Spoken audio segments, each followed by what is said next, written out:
Hello, everyone. This is Josh Merskas Wrenches, and like the video title says, this is probably going to be the most emotional you guys will see me about a car ever. Maybe when I get this thing running and driving, there might be some tears that genuinely do get shed because this car holds a special place in my heart to me, and I'm going to tell you guys all about it. But before then, because I don't want to leave you guys hanging, I'm going to show you guys what's underneath the tarp right behind me. You guys can see my beautiful butt there, but I'm gonna wait for this bus to pass, and it's not a bus; that's a big old truck. But without further ado,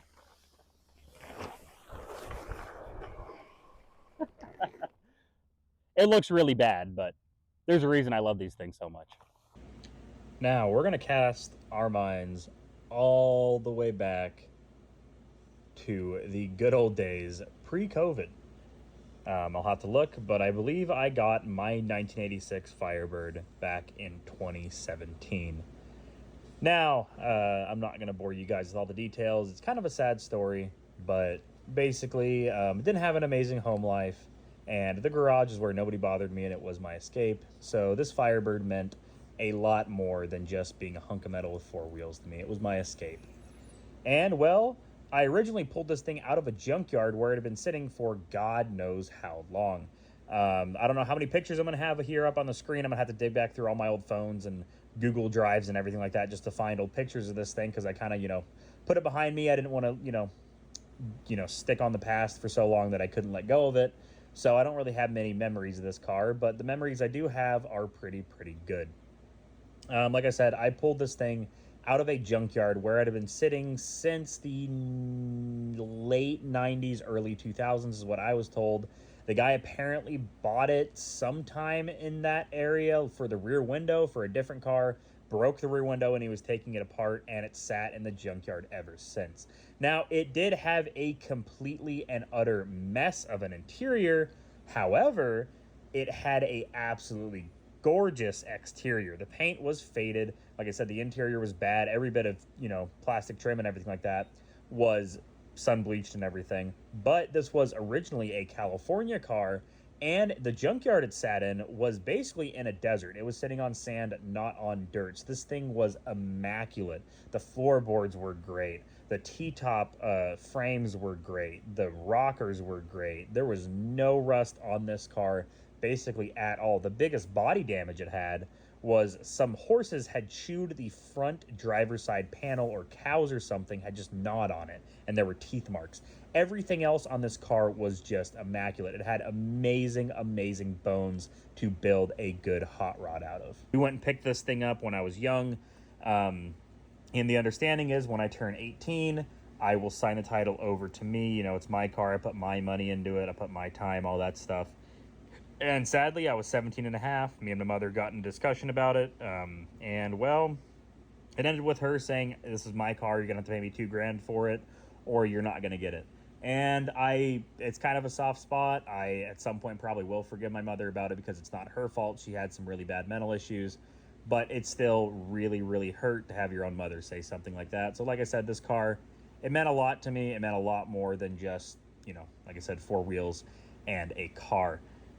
Even after that, till I turned 18, I was in that garage. I still worked on that car. She had multiple personality disorders, so I kind of figured, I'll give her a couple months, she'll mellow out, get back on her medicine, because she would take the medicine for a while, say she feel good, she doesn't need it anymore, and we'd be in a relapse cycle. I figured, she'd come out of it, but sadly, she never did. I wanted to get a car to go to work in. I was 18 at the time, just got out of high school.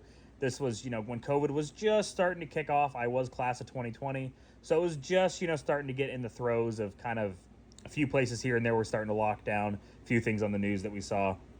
And I went out and I bought a 1999 Crown Victoria, the same one that you guys have seen earlier on in the channel with me wanting to do a build out of that car. I put it into my name because, like I said, I was 18. I could legally do that. And that caused an even bigger falling out. She basically said, you either put that car in my name or you leave this house. And I said, is that really how you feel? And she said, yes. So I said, all right, I'm going to go take a drive and think about this. So I was going to, keep the car anyways. It's my money. I had kind of been, it's a long story, but we had been kind of having a falling out for a long time. I knew that, this wasn't really the best thing for me in the world to be in this kind of a household. So I knew I was going to leave. Well, I went out for a drive, aired up a tire, came back, and she had locked the doors and not even thrown any of my stuff out. asked her to come back in. She said no. I said, all right, well, I'll call the cops to get me a change of clothes, threw everything in my trunk, drove back down to Iowa here, where I'm at now, and reconnected with my father, who I hadn't spoke to in a fair few years, and kind of restarted my life. And sadly, that Firebird did not get to come along with me. All right, and without me making this any more sad than it already has been, let's start looking at the new car here. I picked this thing up on Marketplace, where it had been sitting for a long time. The post itself was over a year old.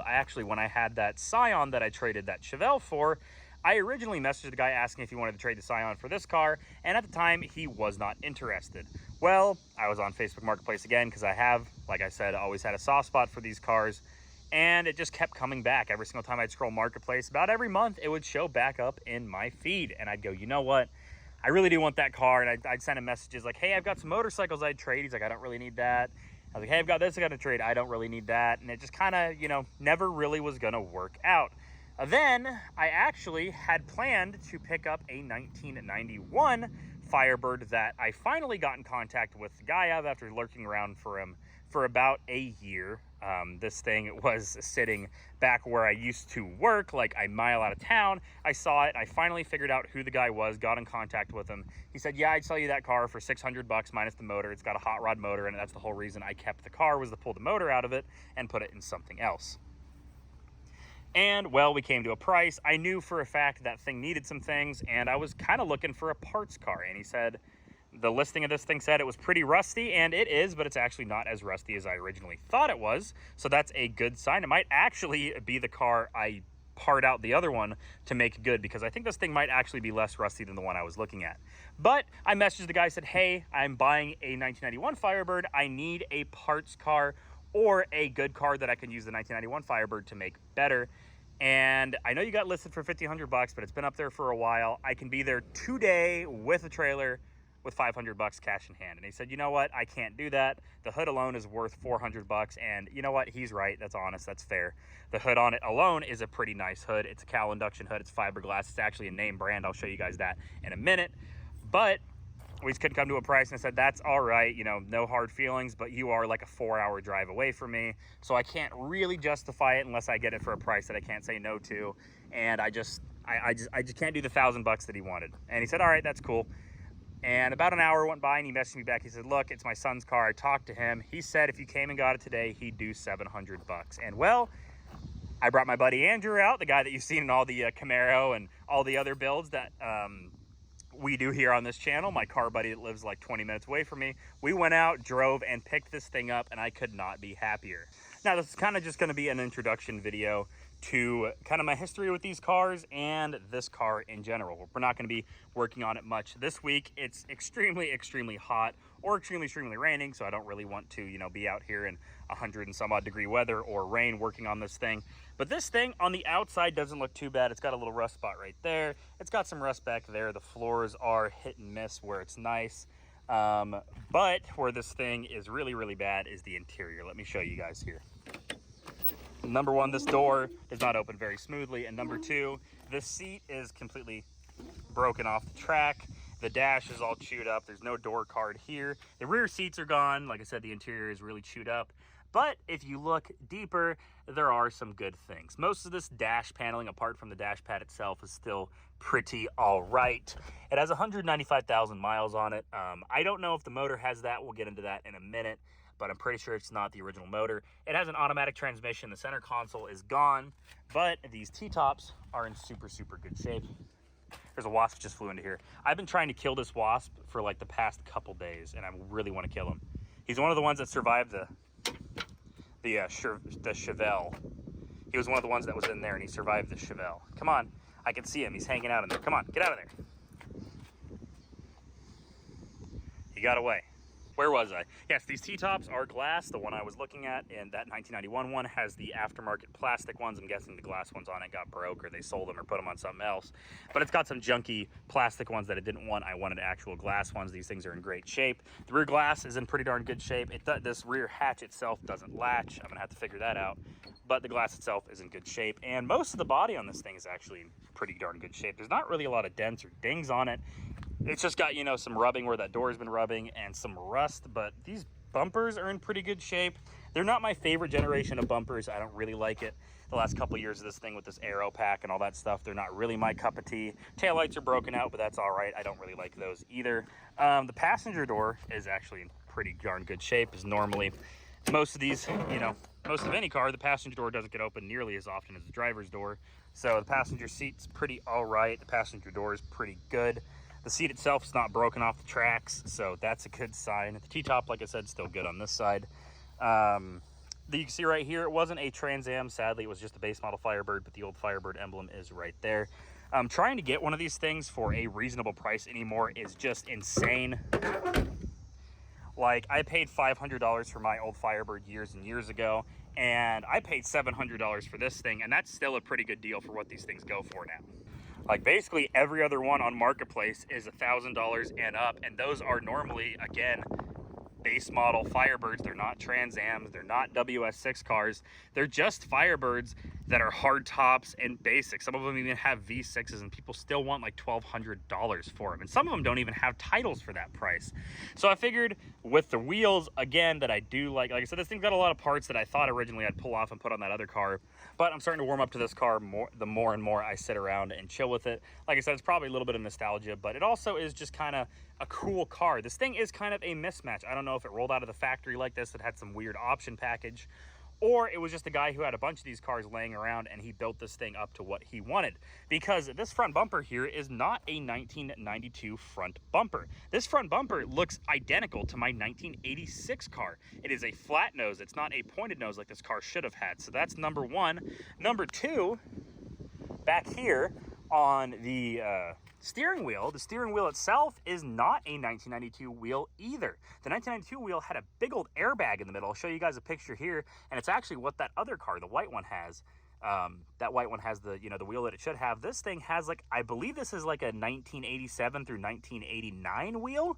I believe. I'm not super well versed. My car had a very similar wheel, but it was a little bit different. It was the earlier model one, but this thing has a few pieces here and there of like cool things from Firebirds of this generation, but not all the same year. Like I said, that front bumper, that wheel, and a few other things here and there that are just not that interesting, like some window trim and things like that. But it looks like this guy had a handful of these cars and made a good car out of a couple bad ones.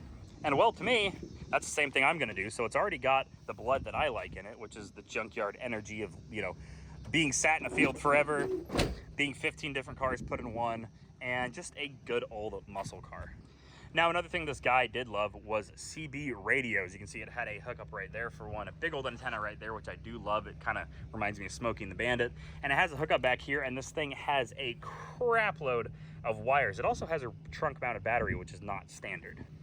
But this thing has a bunch of electronics everywhere in it. So that's another thing that we're gonna have to look into, see what's left, see what works, see what doesn't, and see if I can hook up power to this thing without burning it down, because this thing has at least been sitting since 2014. The guy I bought it from had a bill of sale dated 2014, but he bought it after it was sitting for a while. So this thing has been sitting anywhere from 12 to however many years. So this thing's been sitting around for a long time. So we're gonna have to make sure we don't burn it down the second we hook up juice to it.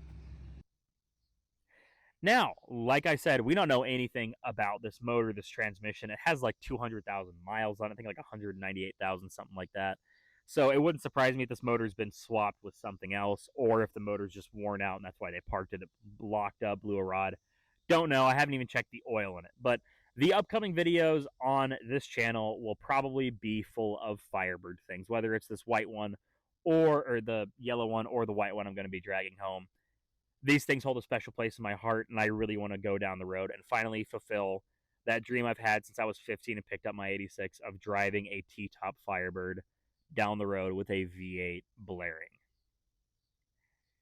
Now, I'm sorry if this wasn't the video you guys were looking for this week.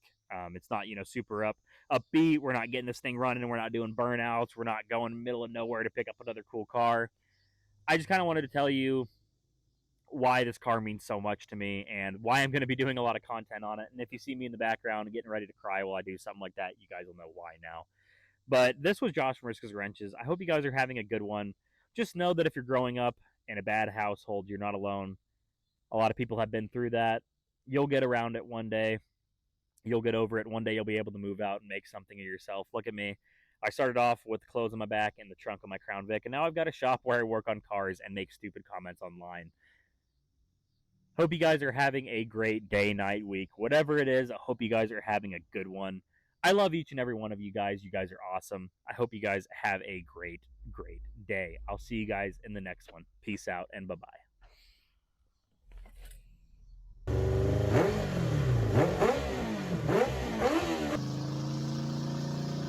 I didn't want to be the guy that, filmed random children without their consent. That'd probably put me on a watch list somewhere.